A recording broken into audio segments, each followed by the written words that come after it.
Halo semuanya, selamat datang di video ini. Kali ini kita akan membahas tentang atmosfer, polusi, dan potensi bencana di atmosfer serta mitigasinya. Yuk simak videonya. Pernah nggak sih kalian ngerasa pagi hari terik banget, sorenya tiba-tiba hujan badai? Atau ngerasa musim hujan makin nggak ketebak, kemarau makin panjang, cuaca makin ekstrim? Itu bukan kebetulan, jawabannya ada tepat di atas kepala kita setiap detik tapi jarang kita sadari. Namanya atmosfer. Nah, sebenarnya atmosfer itu apa sih? Atmosfer adalah lapisan gas yang menyelimuti bumi dan terikat oleh gravitasi. Tanpa atmosfer, siang hari bisa mencapai 120 derajat Celcius dan malam hari minus 170 derajat Celcius. Ini mirip kondisi di bulan. Atmosfer nggak cuma punya satu lapisan, tapi punya 5 lapisan yang masing-masing punya peran yang unik. Lapisan pertama dan paling dekat dengan kita adalah troposfer. Disinilah semua cuaca terjadi, hujan, angin, badai, bahkan pelangi. Ketebalannya mencapai 12 km sampai 18 km. Naik sedikit kita sampai di stratosfer.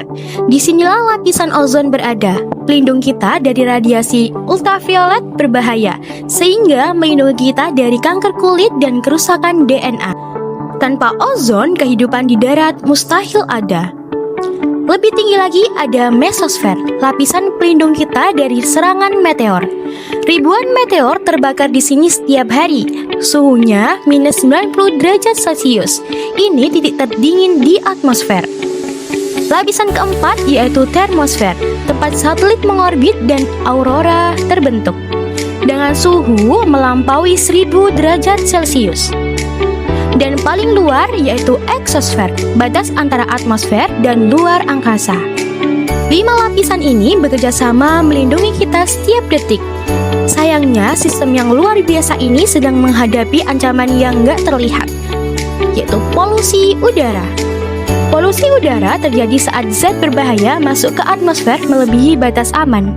4 sumber utama di Indonesia yaitu kendaraan bermotor, industri dan PLTU, kebakaran hutan, dan pembakaran sampah.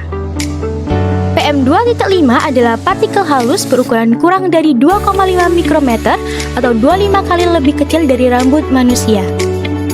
Dampaknya bisa ispa, asma, stroke, hingga kematian dini. Lalu apa yang terjadi jika polusi udara terus dibiarkan? Dampak yang pertama yaitu efek rumah kaca dan pemanasan global.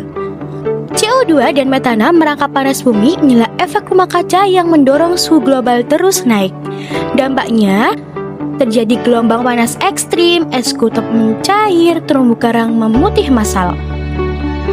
Dampak yang kedua yaitu kenaikan permukaan air laut. Es yang mencair ditambah ekspansi termal menyebabkan permukaan laut naik 3,6 mm per tahun. Ini berpotensi pulau tenggelam dan terjadi banjir ROB.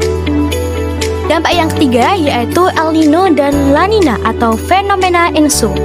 El Nino memicu kemarau panjang dan kebakaran hutan, sedangkan La Nina sebaliknya menghasilkan banjir besar dan longsor. Terus apa saja sih yang bisa kita lakukan? Yang pertama, mitigasi adalah upaya untuk mengurangi dampak sebelum masalah makin besar, seperti beralih ke energi terbarukan, penanaman pohon, hentikan deforestasi, dan elektrifikasi transportasi. Yang kedua, adaptasi, yaitu menyiapkan diri menghadapi dampak yang sudah dan akan terjadi. Contohnya membangun tanggul, memperbaiki drainase pesisir, dan memperkuat sistem peringatan cuaca. Dan yang terakhir adalah peran individu yang bisa kita lakukan sehari-hari. Contohnya naik transportasi umum, hemat listrik, jangan bakar sampah, dan tanam pohon. Atmosfer sudah menjaga kita selama miliaran tahun. Sekarang giliran kita yang menjaganya. Sekian dari video ini, terima kasih sudah menonton. Sampai jumpa.